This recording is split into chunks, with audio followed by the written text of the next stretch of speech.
Sir ఇప్పుడు మా అబ్బాయిని దండించారు కదా సార్, మా అబ్బాయిని ఇంకో అబ్బాయిని దండించారు కదా, ఆ రూమ్ సీసీటీవీ ఫుటేజ్ కూడా మాకు రిలీజ్ చేయమని చెప్పండి. లేదు మాకు రిలీజ్ చేయమని, సీసీటీవీ ఫుటేజ్ లేని దగ్గర పోయి మీరు ఏం సార్ దండించేది? ఏంది మీరు దండించేది? మాకు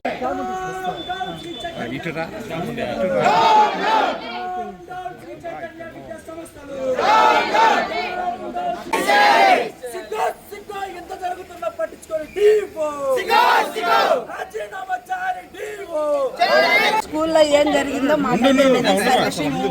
నిన్న 12:10 ఆ టైంలో మేమందరం ఇళ్ళ దగ్గర ఉన్నాం. వాళ్ళ పేరెంట్స్ అయితే ఎవ్వరు లేరు ఇంటి దగ్గర. అబ్బాయి ఒక్కడే ఉన్నాడు. పక్కింటి అబ్బాయి ఏం చేస్తున్నాడు అని చూసేసరికి అబ్బాయి ఆలాడుతున్నాడు. ఆమె కేకలు కొట్టేసింది. మేము పక్కింటి వాళ్ళమే. ఆమెను వచ్చేసి అందరం చదువుకొని వాళ్ళ పెదనాన్న వాళ్ళ బంధువులు ఉన్నారు. వాళ్ళ ఇంట్లో పేరెంట్స్ అయితే ఒక్కరు లేరు సార్. వాళ్ళ నాన్నమ్మ ఒకటి ఉండింది, ముసలావి. ఎక్కడ వాళ్ళ పేరెంట్స్ ఆయన డ్యూటీకి వెళ్ళాడు. ఆ అమ్మాయి హార్ట్ పేషెంట్. ఆ అమ్మాయిని వాళ్ళ పాప ఏమంటే హాస్పిటల్కి తీసుకెళ్ళింది, అపాయింట్మెంట్ తీసుకోండి అంటే అక్కడికి వెళ్ళింది.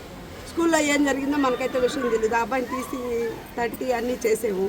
కాస్త ఊపిరి వేరే వాళ్ళ చేత ఊపిరి తెచ్చి ఆటోలో పంపించాము. నర్కూరుకి వెళ్తే ఒక పర్సెట్ కొట్టుకుంటుంది, సింహపూర్కి వెళ్ళండి అన్నారంట. వెంటనే అక్కడికి వెళ్ళారు. మా పేరెంట్స్కి ఫోన్ చేసేమో అందరూ వెళ్ళారు. బయట వాళ్ళు కూడా అక్కడికి వెళ్ళారు సార్. అక్కడికి వెళ్ళేసరికి ఏం లేదు, అబ్బాయి చనిపోయాడు అని చెప్పారంట. తీసుకెళ్ళిపోతామంటే లేదు, ఫార్మాలిటీ కోసం ఉండాలి అని అన్నారంట. ఉంచారు. సరే ఫార్మాలిటీ కోసం కదా వాళ్ళ పేరెంట్స్ ఈ లోపల వెళ్ళేసరికి బాడీ వసతులే అనుకున్నాం మేము. కానీ మాకు బాడీ అయితే ఇవ్వలేదు. ఇంకా వసతి వాళ్ళ మమ్మీ చెప్పింది సార్. వాళ్ళ మమ్మీ వచ్చిందంట. వాళ్ళ మమ్మీ పోలీసు వాళ్ళు వచ్చారు సార్. తర్వాత 1 గంటకి వచ్చారు. ఎవరు ఇన్ఫర్మేషన్ ఇచ్చారు మనకి? ఏ రోజు వచ్చారు? ఈ రోజు నిన్న 1:30, 2 గంటలకల్లా పోలీసు వాళ్ళు వచ్చారు. 3 సార్ వాళ్ళు వచ్చారు. వాళ్ళ మమ్మీ అప్పుడే హాస్పిటల్ నుంచి వచ్చింది. వాళ్ళ మమ్మీని అడిగారు. వాళ్ళ మమ్మీ చెప్తేనే తెలుస్తుంది సార్ మాకు కూడా. వాళ్ళ మమ్మీ మాత్రం స్కూల్లో టీచరు బ్యాగ్లో నుంచి వేరే అబ్బాయి 800 తీసాడంట. తీసి ఆ అబ్బాయి డస్క్లో పెట్టినాడంట.